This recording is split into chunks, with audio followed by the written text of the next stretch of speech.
കട്ടപ്പനയിൽ സാമൂഹ്യ വിരുദ്ധർ ഓട്ടോറിക്ഷയുടെ പടുതയും സീറ്റും കുത്തിക്കീറിയതായി പരാതി. ശനിയാഴ്ച ഓട്ടം കഴിഞ്ഞ് വീട്ടിലിട്ട വാഹനം രാവിലെ എടുക്കാൻ ചെന്നപ്പോഴാണ് സംഭവം അറിയുന്നത്. ഇത് സംബന്ധിച്ച് വാഹന ഉടമ പേഴുങ്കവല കൊച്ചുകുടിയിൽ സുധാകരൻ കട്ടപ്പന പോലീസ് സ്റ്റേഷനിൽ പരാതിയും നൽകി. സുധാകരൻ തന്റെ ഉപജീവനത്തിനായി വാങ്ങിയ ഓട്ടോറിക്ഷയാണ് സാമൂഹ്യ വിരുദ്ധർ നശിപ്പിച്ചിരിക്കുന്നത്. വാഹനത്തിന്റെ പടുതയും സീറ്റും കട്ടർ ഉപയോഗിച്ച് കീറിയ നിലയിലാണ്. ഒരു മാസത്തിനിടെ സമാന രീതിയിൽ 2 തവണ ഈ വാഹനത്തിന് കേടുപാടുകൾ സംഭവിച്ചിരുന്നു.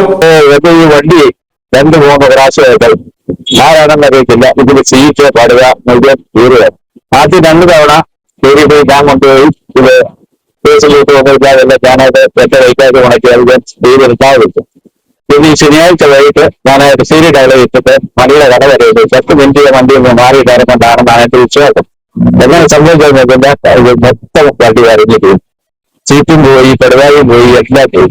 ഞാൻ ജീവിക്കാൻ വേണ്ടി വാർത്തകൾ കണ്ടിട്ട് 2 വയസ്സായി. വർഷങ്ങളായി ഓട്ടോറിക്ഷ ഓടിച്ച് ഉപജീവനം കഴിക്കുന്ന ആളാണ് സുധാകരൻ. ഇദ്ദേഹത്തിന്റെ വാഹനത്തിന് കേടുപാടുകൾ വരുത്തിയ സാമൂഹ്യ വിരുദ്ധരെ കണ്ടെത്തി മാതൃകാപരമായ ശിക്ഷ ഉറപ്പാക്കണമെന്നാണ് ആവശ്യം ശക്തമായിരുന്നത്. കട്ടപ്പന പോലീസിൽ പരാതി നൽകിയതിനെ തുടർന്ന് അന്വേഷണം പോലീസ് ഊർജിതമാക്കിയിരിക്കുകയുമാണ്. News bureau Kattappana.